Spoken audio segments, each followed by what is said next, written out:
প্রধান উপদেষ্টার সঙ্গে ৭ দলের বৈঠকে পিআর পদ্ধতি নিয়ে মতবিরোধ। আইন শৃঙ্খলা পরিস্থিতি নিয়ন্ত্রণে না এলে নির্বাচন নিয়ে শঙ্কা, জাপা ও ১৪ দল নিষিদ্ধের দাবি। সুন্দর সঠিক একটা ইলেকশন করবেন, আর সেই ইলেকশনটা পিআর পদ্ধতির মাধ্যমে হতে হবে। আমরা পিআর পদ্ধতির পক্ষে না, আসন ভিত্তিক নির্বাচনের পক্ষে।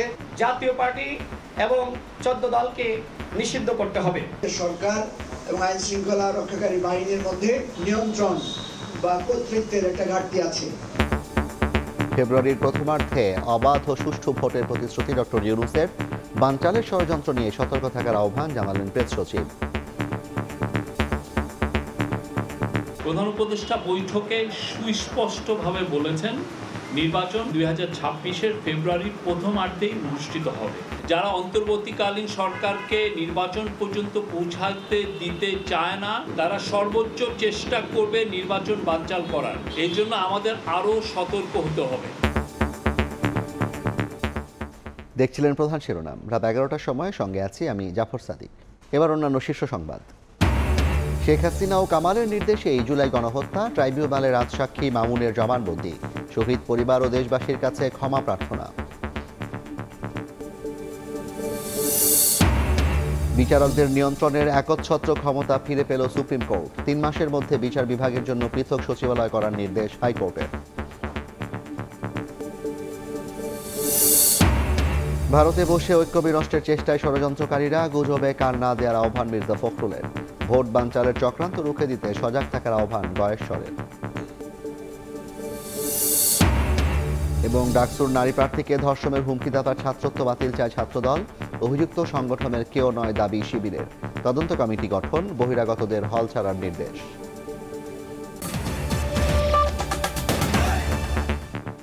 প্রধান উপদেষ্টার সঙ্গে বৈঠকে পিআর পদ্ধতি নিয়ে ভিন্ন মত জানিয়েছে ইসলামী আন্দোলন ও এলডিপি। জাতীয় পার্টিকে নিষিদ্ধের দাবি তোলে গণ অধিকার পরিষদ। আইন শৃঙ্খলা পরিস্থিতির অবনতি নির্বাচনী পরিবেশ নিয়ে অনিশ্চয়তা তৈরি করছে বলে শঙ্কা জানায় গণসংহতি আন্দোলন। যদিও সব শঙ্কা ঠেলে ফেব্রুয়ারির প্রথমার্ধে অবাধ ও সুষ্ঠু ভোটের প্রতিশ্রুতি দিয়েছেন ডক্টর মোহাম্মদ ইউনূস। সতর্ক থাকার আহ্বান জানিয়েছেন ভোট বানচালের ষড়যন্ত্র নিয়ে। একদিনের ব্যবধানে আবারও রাজনৈতিক দলগুলোর সঙ্গে সংলাপ করলেন প্রধান উপদেষ্টা ডক্টর মোহাম্মদ ইউনূস। যমুনায় মঙ্গলবার বিকেলে শুরু হওয়া বৈঠকে অংশ নেন গণ অধিকার পরিষদ, নাগরিক ঐক্য, ইসলামী আন্দোলন, এবি পার্টি সহ 7টি দল। বৈঠকের শুরুতেই চট্টগ্রাম বিশ্ববিদ্যালয়ের সংঘর্ষ, গণ অধিকার পরিষদের সভাপতি নুরুল হক নূরের উপর হামলা সহ সামগ্রিক আইন শৃঙ্খলা পরিস্থিতি নিয়ে উদ্বেগ জানান রাজনীতিকরা। আমরা আজকে মাননীয় প্রধান উপদেষ্টা। বৈঠক শেষে এবি পার্টি ও গণসংহতি আন্দোলন জানায়, আইন শৃঙ্খলা পরিস্থিতি নিয়ন্ত্রণে না এলে নির্বাচন নিয়ে শঙ্কা রয়েছে। রাজনৈতিক দলগুলোকে নিয়ে এবং সরকার এবং নির্বাচন কমিশনের প্রতিনিধিদের নিয়ে মনিটর করার জন্য একটা কমিটি গঠন করা দরকার। এই সেপ্টেম্বর মাসেই আমরা এটা দাবি করেছি। সরকারের নিয়ন্ত্রণ, দৃঢ়তা এবং সমন্বয় যদি না হয়, তাহলে নির্বাচন নিয়ে যে সংশয় আমরা এখন দেখতে পাচ্ছি বিভিন্ন মহলে, এই সংশয়টা কাটবে না বলে আমরা দৃঢ়ভাবে মত প্রকাশ করেছি। পিআর পদ্ধতি নিয়ে মতবিরোধে জড়ায় ইসলামী আন্দোলন ও এলডিপি। আর গণ অধিকারের দাবি জাতীয় পার্টিকে নিষিদ্ধের। ইলেকশনটা পিআর পদ্ধতির মাধ্যমে হতে হবে এবং এর আগে সংস্কার চাই। একটা দলের মার্কার উপরে ভোট দিবেন আর নেতারা সংসদ সদস্য পাঠাবেন, এই পদ্ধতি কিন্তু আমাদের দেশের শতভাগ লোক বিশ্বাস করে না। এই পিআর পদ্ধতি আমাদের কাছে পরিচিত না। সরকারকে বলেছি, আওয়ামী লীগ যে অপরাধ করেছে ঠিক একই ধরনের অপরাধ করেছে জাতীয় পার্টি এবং 14 দল। সুতরাং আওয়ামী লীগকে আপনারা যেভাবে নিষিদ্ধ করেছেন, ঠিক একই প্রক্রিয়ায় জাতীয় পার্টি এবং 14 দলকে নিষিদ্ধ করতে হবে। প্রধান উপদেষ্টা অবাধ ও সুষ্ঠু নির্বাচনের প্রতিশ্রুতি দিয়েছেন জানিয়ে প্রেস সচিব বলেন, বানচালের ষড়যন্ত্র নিয়ে সবাইকে সতর্ক থাকতে হবে। প্রধান উপদেষ্টা বৈঠকে সুস্পষ্টভাবে বলেছেন, নির্বাচন ফেব্রুয়ারি মানে ২০২৬-এর ফেব্রুয়ারির প্রথমার্ধেই অনুষ্ঠিত হবে। এছাড়া চক্রান্ত মোকাবেলায় রাজনৈতিক শক্তিকে একতাবদ্ধ থাকার আহ্বান জানান প্রধান উপদেষ্টা ডক্টর মোহাম্মদ ইউনূস। নাজমুস সালেহী, সময় সংবাদ, ঢাকা। নির্বাচন বানচালের চক্রান্ত রুখতে জনগণকে সতর্ক থাকার আহ্বান জানিয়েছেন বিএনপি নেতারা। ভারতে বসে ষড়যন্ত্রকারীদের মোকাবিলায় ঐক্য ধরে রাখার আহ্বান জানিয়েছেন দলটির মহাসচিব মির্জা ফখরুল। ফ্যাসিবাদ প্রতিষ্ঠায় সহযোগিতা করা জাতীয় পার্টির বিচার আইন অনুযায়ী হওয়া উচিত বলে মনে করেন রিজভী। ৪৭তম প্রতিষ্ঠাবার্ষিকীতে জনদুর্ভোগ বিবেচনায় র্যালি বাতিল করে দেশজুড়ে বৃক্ষরোপণ ও পরিষ্কার পরিচ্ছন্নতা কর্মসূচি পালন করছে বিএনপি। তারই অংশ হিসেবে মঙ্গলবার বিকেলে রাজধানীর উত্তরায় খাল পরিচ্ছন্নতা কার্যক্রম চালায় দলটির তুরাগ থানা কমিটি। কর্মসূচির উদ্বোধনী বক্তব্যে ভারতে বসে ষড়যন্ত্রকারীদের মোকাবেলায় ঐক্য ধরে রাখার আহ্বান জানান বিএনপি মহাসচিব। অনেক গুজব চারদিকে, তাই না?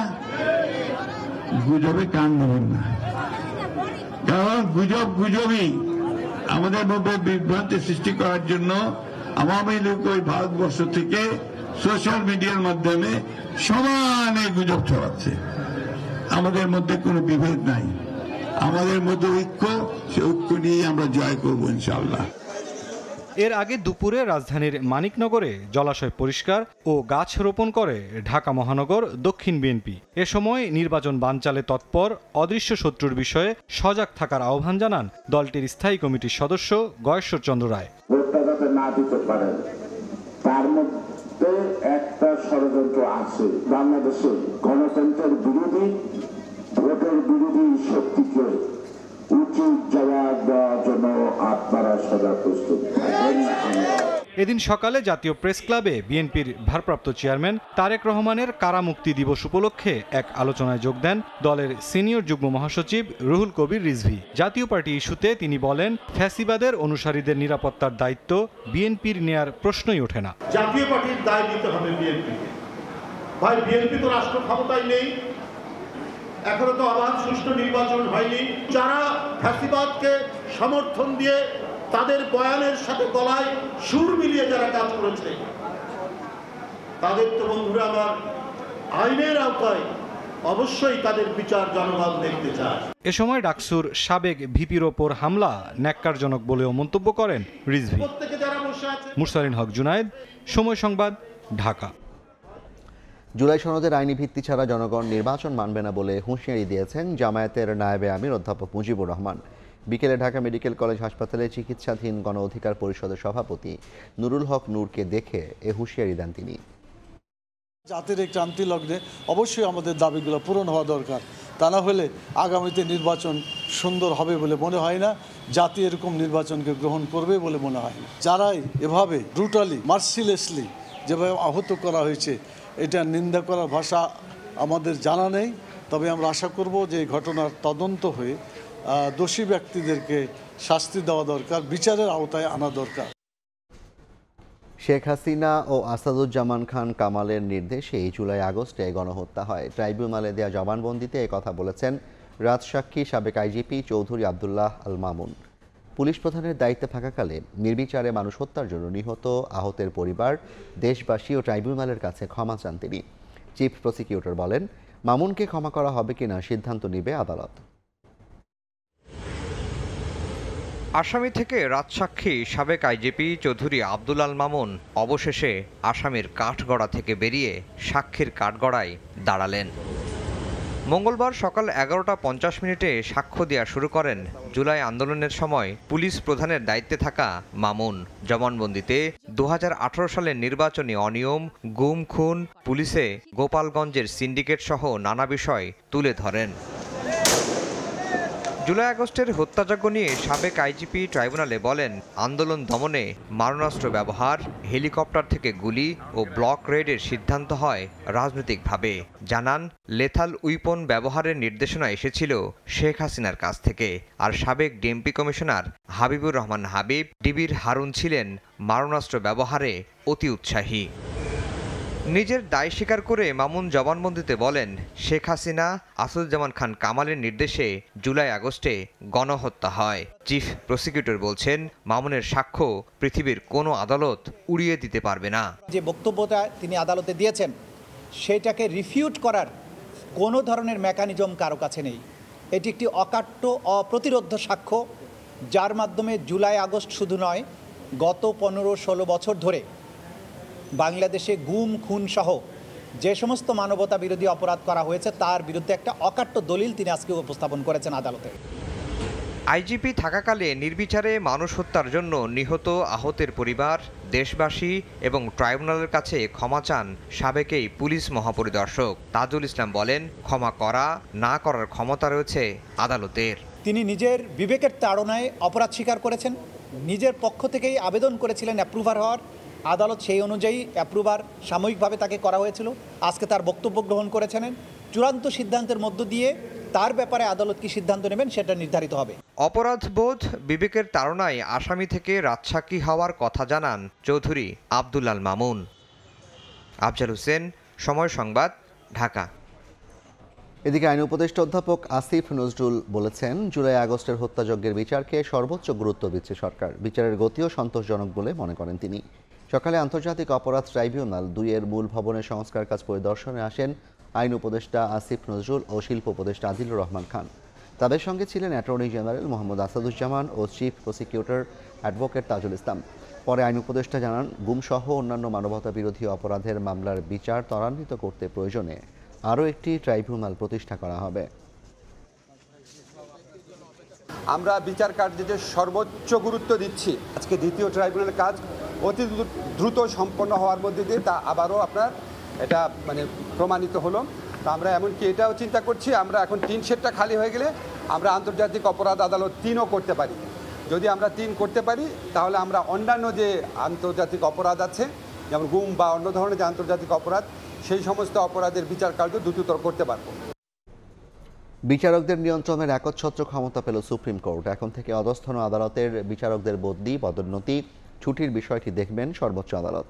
আগে এই ক্ষমতা রাষ্ট্রপতির হাতে থাকলেও পরোক্ষভাবে হস্তক্ষেপ করতেন নির্বাহী বিভাগ। বিচারকদের নিয়ন্ত্রণ ও শৃঙ্খলা সংক্রান্ত সংবিধানের ৫ম সংশোধনী ও ৪র্থ সংশোধনীর বিধান বাতিল করেছেন হাইকোর্ট। 3 মাসের মধ্যে বিচার বিভাগীয় পৃথক সচিবালয় প্রতিষ্ঠা করতে সরকারকে নির্দেশও দিয়েছেন উচ্চ আদালত। অধস্তন আদালতের বিচারকদের শৃঙ্খলা বিধি নিয়ে টানাপোড়েন এবং বিচার বিভাগে দ্বৈত শাসনের অভিযোগ করায় আওয়ামী লীগ সরকারের রোষানলে পড়েন সাবেক প্রধান বিচারপতি এস.কে. সিনহা। এ কারণে শুধু তাকে পদ হারাতেই হয়নি, করা হয় দেশ ছাড়া। সংবিধানের ১১৬ অনুচ্ছেদ অনুযায়ী নিম্ন আদালতের বিচারকদের বদলি, পদোন্নতি, ছুটির বিষয়টি রাষ্ট্রপতির হাতে ন্যস্ত ছিল। তবে বাস্তবতা হলো এই ক্ষমতা প্রয়োগ করত সরকারের নির্বাহী বিভাগ। আইনজীবীরা বলছেন, এ কারণে সরকারের পছন্দ মতো আদেশ না দিলে বদলি, বরখাস্ত সহ নানা হয়রানির শিকার হতে হতো বিচারকদের। এক রিট আবেদনের চূড়ান্ত শুনানি শেষে সারা দেশের বিচারকদের নিয়ন্ত্রণ ও শৃঙ্খলার দায়িত্ব সুপ্রিম কোর্টের হাতে থাকবে বলে রায় দিলেন উচ্চ আদালত। বাতিল করা হয়েছে বিচারকদের বদলি, পদোন্নতি ও শৃঙ্খলা নিয়ে ৫ম সংশোধনী ও ৪র্থ সংশোধনীর বিধান। বাংলাদেশের বিচার ব্যবস্থার যে অনিশ্চয়তা আছে, যে ইনফ্লুয়েন্স আছে, যে প্রভাব আছে, যে সরকার যখন ক্ষমতায় আসে তখনই নিম্ন আদালতকে প্রভাবিত করতে চায়। দিনের বেলা কোর্ট বসায়, রাতের গভীরে কোর্ট বসায়, যাকে ইচ্ছে তাকে নির্বাচনে অনুপযুক্ত করার জন্য রায় দরকার, কাকে বেল দিবে, কাকে বেল দিবে না, কে পছন্দের, কে অপছন্দের, এই সকল দুষ্ট চক্রের অবসান হবে। শুধু তাই নয়, 3 মাসের মধ্যে বিচার বিভাগীয় পৃথক সচিবালয় প্রতিষ্ঠা করতে সরকারকে নির্দেশ দিয়েছেন হাইকোর্ট। ১১৬ অনুচ্ছেদকে পূর্বাবস্থায় ফিরিয়ে না নিয়ে গেলে যেই সচিবালয় হবে এটা কোনো কার্যকর সচিবালয় হবে না, এটা শুধুমাত্র একটা বিল্ডিং হবে। বিচার বিভাগের স্বাধীনতা এবং রাষ্ট্রের 3টি অঙ্গের মধ্যে ক্ষমতার যে পৃথকীকরণের ধারণা, কিন্তু ৪র্থ সংশোধনীর মাধ্যমে অধস্তন আদালতের কর্তৃত্ব রাষ্ট্রপতির উপর ন্যস্ত করার মাধ্যমে এই দুটো মৌলিক বৈশিষ্ট্যকে খর্ব করা হয়েছে। আইনজীবীরা বলছেন, এ রায়ের মধ্য দিয়ে বিচার বিভাগের পূর্ণ নিয়ন্ত্রণ ফিরল সুপ্রিম কোর্টের হাতে। আফজাল হোসেন, সময় সংবাদ, ঢাকা। এবার ছাত্র সংসদ নির্বাচনের খবর।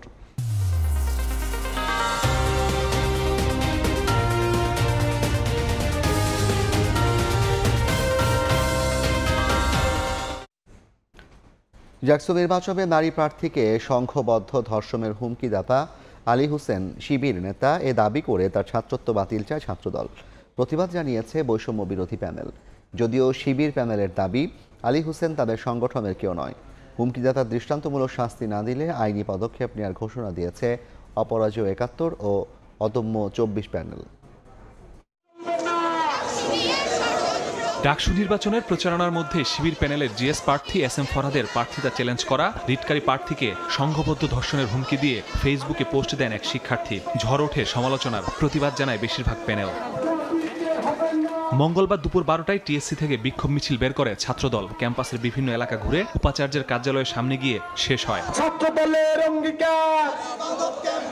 ছাত্রদল নেতৃত্বের অভিযোগ, রিটকারীর মতোই শিবির দ্বারা নিয়মিত সাইবার বুলিং এর শিকার হচ্ছেন তারা। সংঘবদ্ধ ধর্ষণের হুমকি দেয়া শিবির কর্মীর ছাত্রত্ব বাতিলের দাবি ছাত্রদল প্যানেলের। ছাত্র শিবিরের কর্মীটি সেই হুমকি দিয়েছে, তার দায় ছাত্র শিবির নেয়নি। সারা রাত ধরে তারা চেষ্টা করেছে কিভাবে ন্যারেটিভ তৈরি করে মানুষের চিন্তা ভাবনা অন্যদিকে ঘোরানো যায়। কোনো একটা জায়গায় সাক্ষাৎকার দেয়, এর নিচে আপনারা দেখবেন কত শত আইডি কত বাজে বাজে কথা বলে। দুষ্কৃতিকারী এবং কালপিট যারা আছে 9 সেপ্টেম্বর ব্যালটের মাধ্যমে তাদের বিপক্ষে কিন্তু রায় দিবে। অল্প সময়ের মধ্যে আলী হোসেন নামক এই কুলাঙ্গারকে আপনারা গ্রেফতার করবেন এবং একাডেমিকভাবে তাকে শাস্তির আওতায় নিয়ে আসবেন। ব্যবসায় শিক্ষা অনুষদে প্রচারণায় এসে শিবির প্যানেলের ভিপি প্রার্থী সাদিক কায়েম দাবি করেন ধর্ষণের হুমকিদাতা শিবিরের কেউ নন। যদিও গণতান্ত্রিক ছাত্র সংসদ সমর্থিত প্যানেলের ভিপি প্রার্থী আব্দুল কাদের দাবি করেন হুমকিদাতা আলী হোসেন শিবিরেরই কর্মী। স্পষ্ট প্রমাণ আছে তিনি ছাত্র শিবিরের কর্মী, ছাত্র শিবিরের জনশক্তি, সেটা তিনি নিজেও স্বীকার করেছেন। ছাত্রদল তাদের অপরাধকে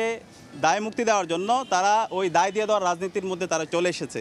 ধর্ষণের হুমকিদাতার দৃষ্টান্তমূলক শাস্তি না দিলে আইনি পদক্ষেপ নেওয়ার ঘোষণা দেয় রিটকারী শিক্ষার্থীর প্যানেল। যদি তারা কোনো আইনি ব্যবস্থা গ্রহণ না করেন, যদি তারা আমাদেরকে হতাশ করেন, তাহলে আমরা আইনি ব্যবস্থা গ্রহণ করতে বাধ্য হব। ডাকসু নির্বাচন কমিশন জানিয়েছে অসৌজন্যমূলক মন্তব্যের ঘটনা তদন্তে 2টি কমিটি করা হয়েছে। পাশাপাশি দেয়া হয়েছে বহিরাগতদের হল ছাড়ার নির্দেশ। আজ থেকে হলে কোনো বহিরাগত অথবা কোনো অতিথি যাতে না থাকে এই বিষয়ে হল প্রশাসন প্রয়োজনীয় ব্যবস্থা নেবেন। প্রক্টোরিয়াল অফিস থেকে তদন্ত কমিটি হয়ে গেছে অলরেডি, তার বিষয়ে এসএমটিতে হয়তো সিদ্ধান্ত আপনারা জানতে পারবেন। প্রার্থীদের সাইবার বুলিং বন্ধে বিটিআরসি ও ডিএমপিকে ব্যবস্থা নিতে অনুরোধ করেছে কমিশন। মাসুদুর রহমান, সময় সংবাদ, ঢাকা। নীলফামারীর উত্তর আইপিজেডে বিভিন্ন দাবিতে আন্দোলনরত একটি কারখানার শ্রমিকদের সঙ্গে মালিক পক্ষের সংঘর্ষ হয়েছে। পরিস্থিতি নিয়ন্ত্রণে গুলি ও টিয়ার শেল ছোড়ে আইনশৃঙ্খলা রক্ষা বাহিনী। এ ঘটনায় একজন নিহত ও বেশ কয়েকজন আহত হয়েছেন। নোটিশ ছাড়া কর্মী ছাঁটাই, নারী শ্রমিকদের সঙ্গে খারাপ আচরণ সহ 23 দফা দাবি নিয়ে মঙ্গলবার চতুর্থ দিনের মতো আন্দোলনে নামেন নীলফামারীর উত্তর আইপিজেডে এভারগ্রিন প্রোডাক্ট কারখানার শ্রমিকরা। সকালে মালিকপক্ষ ও কারখানার শ্রমিকদের মধ্যে উত্তেজনা দেখা দেয়। পরিস্থিতি নিয়ন্ত্রণে গুলি ও টিয়ার সেল ছোড়ে আইন শৃঙ্খলা রক্ষা বাহিনী। এ ঘটনায় একজন নিহত ও বেশ কয়েকজন আহত হয়। আর্মির গাড়িগুলোর ওইদিকেই ছিল, যখন গুলির শব্দ পাইছে তখন ফিরে তাকাইছে, ওই তাকানোর সাথে সাথে গুলিটা ওকে লাগছে। অবরোধ করছে, এখন সেনাবাহিনী বলছে যে আজকে কোনো আন্দোলন চলবে না, আজকে অবরোধ করা চলবে না। যখন গুলি শুরু করছে তখন পাবলিকও দেখা দিয়েছে, তার মধ্যে কয়েকজন নিহত হয়ে গেছে। বর্তমানে এলাকায় থমথমে পরিস্থিতি বিরাজ করছে, তবে পরিস্থিতি শান্ত থাকার কথা জানায় বিজেপি। সেনাবাহিনী, বিজিবি, পুলিশ সম্মিলিতভাবে কাজ করে যাচ্ছে এবং পরিস্থিতি এখন নিয়ন্ত্রণে। বিভিন্ন দাবিতে গত শনিবার থেকে আন্দোলন শুরু করে কারখানাটির শ্রমিকরা। শাকির হোসেন বাদল, সময় সংবাদ, নীলফামারী। এবার আবহাওয়ার খবর।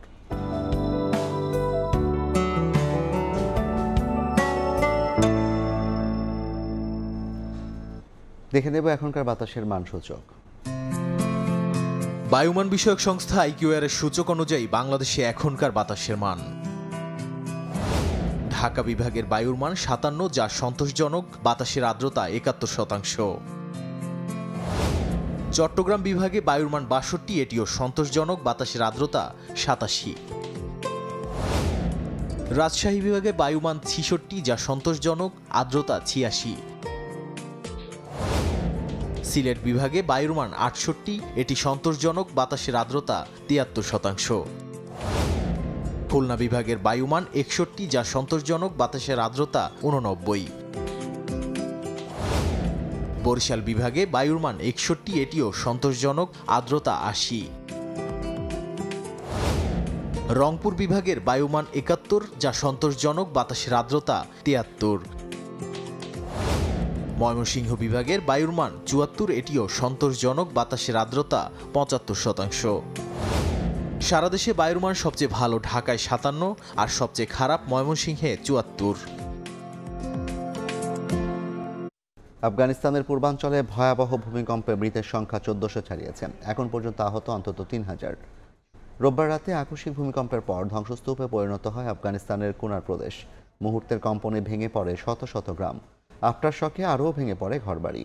সেনাবাহিনী, প্রশাসন ও আন্তর্জাতিক সংস্থা উদ্ধার কাজ চালালেও ধ্বংসস্তূপে চাপা পড়ে আছেন বহু মানুষ। সবচেয়ে ক্ষতিগ্রস্ত কুনার সহ নানগরহার, লগবান, নুরিস্তান ও পাঞ্চশির। হাসপাতালে জায়গা না থাকায় বহু আহতকে খোলা আকাশের নিচেই চিকিৎসা দেওয়া হচ্ছে।